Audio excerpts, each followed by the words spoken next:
Here's Sandy with chapter 20, entitled Burgled. The summer was turning to autumn, and his hands were getting cold delivering the papers. Simon encountered a few dogs on the way, but none of them were as gentle as Sandy.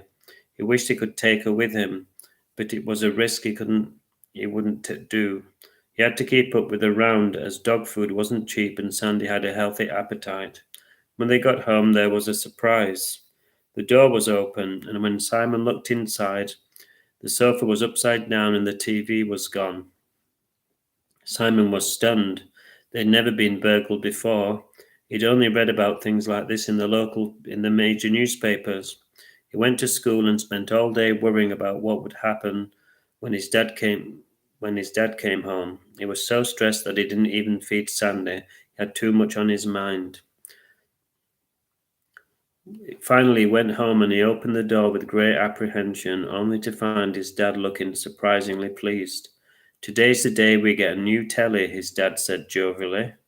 "A bigger, better, louder telly." "What happened, Dad?" Simon said sheepishly. "It's obvious, son. We were burgled. What do you think happened?